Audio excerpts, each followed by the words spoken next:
Hey, yo, it's Guido coming after the Tactics Talk, guys. Thanks for tuning in. This is a Patreon exclusive, and specifically for Jayhawk. Got Jayhawk here, 226 from Clan GFLC. Guido's Flying Circus, and he is driving his Progetto 46. You might notice that there's a guy named Guido on his team in a Turtle 1. Fellas, exclusive. That is a new premium that is coming out in the relatively near future. As a matter of fact, should be out today. So I'm going to drop this thing today. And it'll be out today. There you go. Anyway, Jayhawk sent this to me, and he said, hey, I won my flank, and I went back, but I died. Can you give me some pointers? Well, let's take a look at this. We are here on Abbey. We spawned into the north spawn, and we've got Jayhawk and his Progetto is pretty far out front. Taking a look at what's going on. I would be careful here. Now, when I loaded in on this, and this was interesting because I didn't really notice that I was in it until a little while later. When I loaded into this particular game, I remember looking at this and going, wow, that is a lot of TDs. I expect a fairly campy game. I might see a couple of those TDs and maybe some mediums over here, but I don't expect a big push over on the 1-2 line. And when I looked at what we had, the 252 specifically was nice to have because the enemy team really did not have an equivalent heavy tank. And when I saw the 252 coming this way, I'm in that Turtle. It's really slow. And I thought, all right, this is looking good over in the 1-2 line. However, the 8-9 line bears watching. There are a lot of campers on our team, at least currently, and we don't really have much going on in the middle. So those are the things I noted. And I saw Jayhawk coming up here, though I did not realize it was Jayhawk at the time. I just saw the Progetto cruising up here. Jayhawk's going to grab this little, let me show you what he's doing with his camera. He's going to grab this little nook. Now, this is fine because you're kind of looking at the middle. And there were some enemy tanks working around in there. I might actually get a shot on this guy here. And this is all good, but I'm thinking maybe I'd be paying a little more attention to the 1-2 line and not worry about this too much. But he gets a shot. I would be careful about being spotted and not doing anything, especially if I didn't have any shots. I might have got out of there. And I think you're kind of lucky you didn't get shot in the side, but it looks like the Mod 1 went down to the south. And I remember seeing him on that little part down there as I was driving in my little Turtle and just sort of drove at him. And I remember thinking that's kind of a dumb spot for you to be, and we'll actually eat him up here pretty quick. So we see this T69, and here's what I don't really understand, Jayhawk, why you didn't just put the third shot into him. You get 2, and then you're going to quickly reel to 3, and you just really let that one get away. I would have put the third shot into that guy right there. You may have been thinking, well, maybe I'm going to get hit by Artie, or I'm going to have somebody come around on the side here, but I really think you really should have taken that last shot in there on him. But the question is, we win this flank, and let's watch how this goes down here.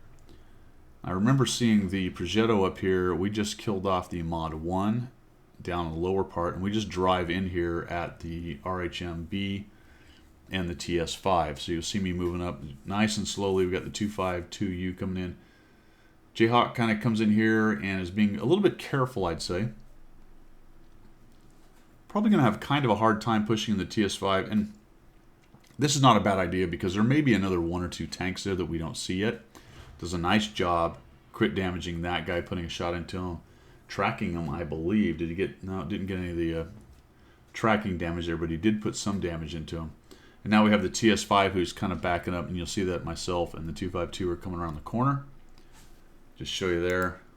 There I am, cruising along in my Turtle 1.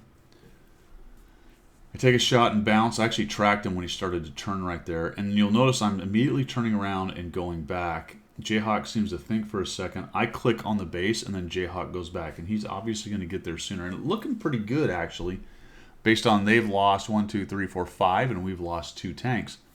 But I just want to make sure that for some reason there's not 4 or 5 guys pushing up the 1-2 line. As I was trundling along slowly, I'm thinking, you know, it's more than likely 2 or 3 of their TDs are over there on their cap.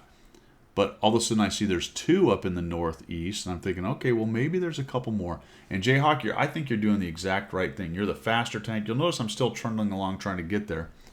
And I see you come to this promontory. This is a great spot to go.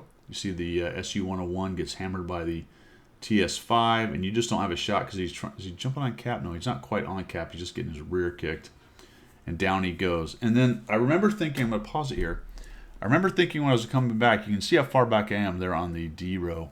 Row, yeah. Not column, but D row. 2 column. I remember thinking right about then, you know what? I think they got it doped. I see the Progetto. Again, I didn't realize it was you. I see the TS5. There's an Udez hiding out right there, and there's an artillery. Plus, we have the guys on the middle, and I'm thinking, all right, you know what? I think I don't really need to go back to cap now. And this is one of those things, I know I say this, go back to cap, go back to cap. But when I looked at this, I figured it's pretty safe bet that we got this sorted out. So I really don't need to go all the way back to cap. And fairly soon you'll see me turn around. And so the question now becomes for Jayhawk. I think he's done everything he should have done up till now. I would have been a little more aggressive myself on the 1-2 line, but I can't fault what he did. Did a nice job supporting. He got in there early, gave us a little intel, helped us out when those guys showed up, and then he went back to cap when it was threatened. All right, so the question now becomes, what do we do? Because we know there's a Scorpion there, and we just got spotted by somebody, and we don't know who that might be. That is an interesting thing. Think about that for a minute. It could be the Hawk 12 potentially in the bushes, but it may be somebody else. So what we need to do is make an approach on this Scorpion G and peel him out, or at least get some intel on what's going on over there on the east side. So let's watch how Jayhawk approaches this. Obviously coming down the hill and then going up this ramp is the way to go. And he's going to cut right and go over this way, at which point I'm going to say, all right, Jayhawk, what you really needed to do to go clear out this Scorpion G was come up and over, go left. There's a low spot right here. There's also a dead M4043 you could hide behind. And you could have moved right up along this low spot. And if the Scorpion's in here, you'd have got close enough to spot him. He'd get one hit on you. Not ideal because he's going to take a chunk off of you. But you'd probably be close enough to light him up and then work your way in there and take him out. Plus you've got the support of the TS5. But what you do is you go off to the right here, get spotted, and then keep on trucking. So clearly you got spotted, at least I would imagine, by somebody over here. You know, you came up, you came behind this. I think you came behind this dead guy. So who's going to see you? I think somebody over here is probably going to see you. And you sort of drive up and then you stop. And that is, holy cow. And then you get hit. Ouch. You get the double tap. There's the Scorp. There's a Sturv right there. And you've been tracked. I would absolutely fix my track and back out of there and get out. There's no reason to sit there anymore. You wait for it to... Ooh, yep. And that ate you another shot from the Sturv. And frankly, I'm surprised he didn't kill you right there. Maybe you went dark. There he is. Holy cow, he was close. It may have actually been him that spotted you the first time you came up. That's why I was talking about it, because he's really just sitting right there. So the question was, you know, I went back to cap and I died. What did I do wrong? Your approach, and I think somebody already mentioned it in chat on the replay channel on Discord, but absolutely just the wrong approach. The right decision, wrong approach. And we can do that quite a bit. You can make right decisions, and if you execute it incorrectly, it doesn't make it the wrong decision, it just makes the execution incorrect. So I definitely would have come along this way. And unfortunately, you're doing the right thing now, but you don't have enough hit points. So at this point, where you're going is the wrong idea. That guy lights you up. You stop and get hit. If you would have noticed it, as a last-ditch effort, I would have put myself behind the 4043 and attempted to stop him from hitting me right there. And maybe I go dark. Probably not, because if I'm over to the left, I'm only behind a dead tank, and that doesn't block line of sight. I would have to be in the bushes. But in any event, just driving down here, getting spotted, and then stopping just allowed him to zoom in and get a really nice shot. You might have tried a snapshot as you came in on that guy to just try to hit him at least once. But I think this really boils down to execution of the right move was incorrect, really, at the end of the day. Instead of coming in, I'm going to go ahead and make this bigger. Instead of coming up the ramp and cutting right, I'd have come up the ramp and cut left, knowing that, see how that low spot's right here? It's hard to see. There you go. So that nice low spot right there will allow you to approach. It will defend you from any shots from this area, which is where the Sturv was, although he was down below the ridge line right there. But sometimes people will be up on that ridge line. They'll have shots as you cross. But if you go over here on the left, you get low. And I think you could have approached the Scorpion G and kept on trucking, got inside his reload, and put all 3 shots into him and taken him out before he was able to actually put 2 shots into you and kill you, because you went over here and hung out with the TS5. So I hope that helps.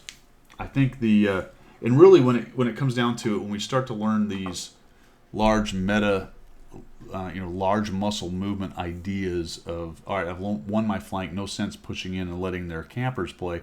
Let's go back and clean up the cap. The question then becomes, when I've learned the large muscle movement, how do I specifically do that on each map? Where are the best approach lines? What's the best way to do this? How do I trade hit points correctly and make sure that I can actually then execute the idea that I had in my head, which is the right idea, but executed it incorrectly right there. So I hope this helps you right there. Just the whole approach, I think, was your problem on this, not the general idea of what you were doing. All right, guys, thanks for tuning in. I think this is a great example of that. I will have this replay on the review for the Turtle 1, so you'll see my side of it. I didn't want to add it onto this one because I wanted it to be part of the replay, part of the review process for the Turtle 1, because it's a pretty good example of the Turtle 1 doing a decent job. You will notice that I did turn away. And then when I saw things kind of going badly up here, I then wished I had stayed around the cap. This game got a lot dicier than I would have liked it to, based on we weren't able to handle this go back to cap. And so I will take a ding on that slightly for not continuing back and helping out. But I made an assumption, or I made a calculation, I guess, that the cap was covered based on what we had. But the enemy team does a pretty nice job of causing us issues, and we're a little bit discombobulated by the end of the battle. So when you see my review on this, you'll see that replay. All right, thanks for sending this in, Jayhawk. I hope this helps a little bit for you. I do appreciate it, and we will see ya.